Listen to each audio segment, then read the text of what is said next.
most definitely here thinking and believing that he can defeat this brilliant South African. Well, the obvious tactic is to get inside that beautiful long jab there of Tete, which is achievable, but the problem is then you have that uppercut to worry about. When we've seen that, how effective that can be in the past. He takes a little half a step back, Tete, and then whips that uppercut right through the middle. Tete had one win, which came in 11 seconds, the quickest ever in a world title fight. Well, it's not, I suspect that might never be broken. Casimero, who'll be known to British fans as the man who stopped Charlie Edwards in September 3 years ago in an IBF flyweight title defence. He won this interim title in February against Ricardo Espinosa and then defended it in August against Cesar Ramirez. Both those came by way of stoppage. Oh, he's a quality operator, and if you allow him forward momentum and he gets it on his side, then he's a really hard man to deter. He really is. So for Tete, it's just keeping him in his place all the time, pivoting on that front foot, whipping that jab out, not shortening the gap.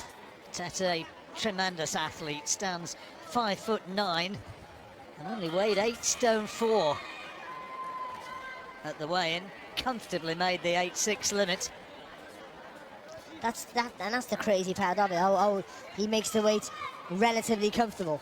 It's never comfortable making any weight, but he doesn't look as drawn as you see other fighters, and that's one of life's mysteries, John. He wants the brilliant Japanese fighter Naoya Inoue, who beat Nonito Donaire in that terrific fight. What was it, 3 weeks ago? Oh, great fight. Great fight, wasn't it? And it could have been Tete in the final had he been able to beat Donaire, but he pulled out of that Super Series with a shoulder injury. It was the right arm, the right shoulder, and that sort of an injury, it's kind of psychological, which he's got to trust himself to be able to throw it. Yeah, of course you have, because that, again, that right hand, which is the jab hand, of course, and Tete is his most important weapon. On occasion, he kind of just does enough. We commentated on a fight over in Yekaterinburg last year. It was that fight last October. Yep. And that was that sort of fight, wasn't it? He won by about a 4 or 5 point margin, but he never really took any risks at all. No, and you know, he can coast the fight, can't he? So he can stick in second gear, just pick you off and be happy with that. Well, fairly quiet opening round. Bell just coming up as Casimero tries to launch that right hand and just whips it through thin air. I give it to Tete. I think just some of those flicking jabs were enough to give him the edge for me. Casimero didn't really do enough, if anything, to be fair.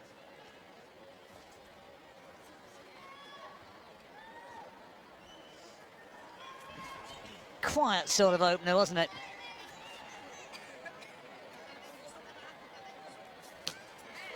Test will come when Casimero lands one of those big punches, or when he fully commits to an attack. He's jumped into a few attacks, but I don't think he's been fully committed. And when he does that, if he can be effective, or if Tete can read it, and as we said earlier, whip that uppercut on the target. Casimero promoted by the legendary Manny Pacquiao.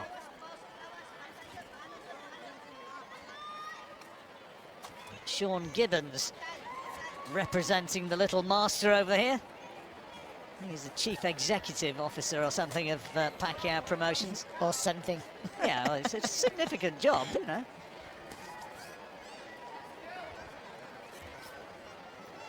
He introduced himself to me as that and also as the president, so I'm not sure which it was.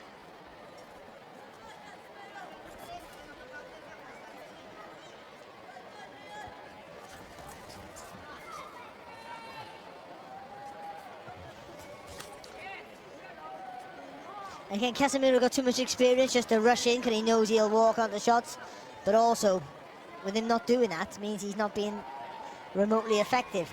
And even though Tete's not doing enough, he should be doing a lot more with that right jab, to be fair. Tete just looks huge in comparison to Casimero. That's an advantage he always has over pretty much every fight that he's faced.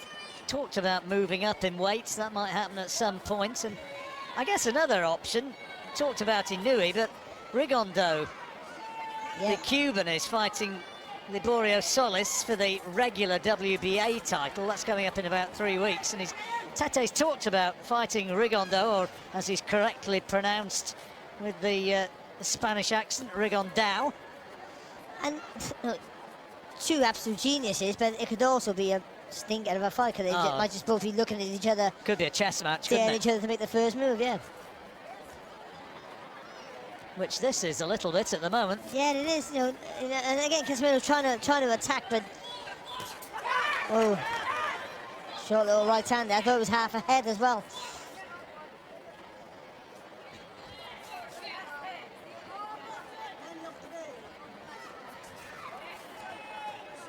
As ever, Tete's entourage came to the ring singing and dancing. Really doing enough, John. I just think. That's what we said, isn't it? I mean, this is what he did against Mikhail Aloyan when he fought over in Yekaterinburg in Russia last October. Well, obviously, that's better there for Casimero. Doubling up on the jab. Well, I guess he thinks, it's your move to close the gap, not mine. I'm the taller fighter with the longer reach. I want to keep it long. You gotta try and bring it to me.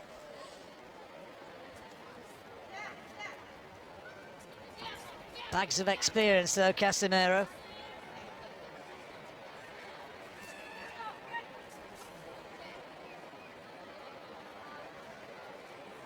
Got a record of 5 wins and 2 defeats in world title fights. Tete 5-1. He's won his last 12 since September 2012.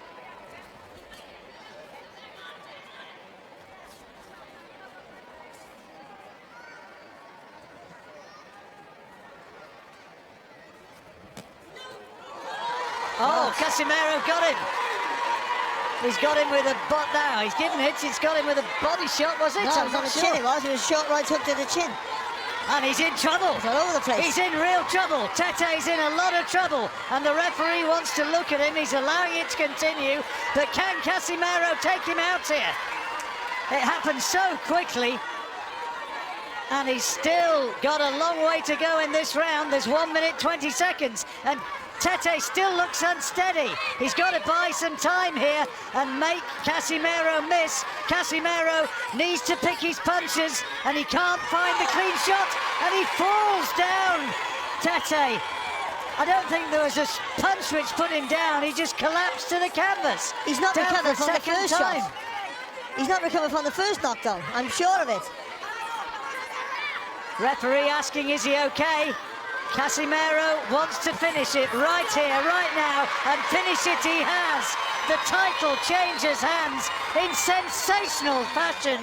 Zolani Tete stopped by John Riel. Seconds of round number 3. Our referee in charge, Steve Gray, waves it off. Therefore, your winner by way of technical knockout and new WBO bantamweight champion of the world, Riel Casimero.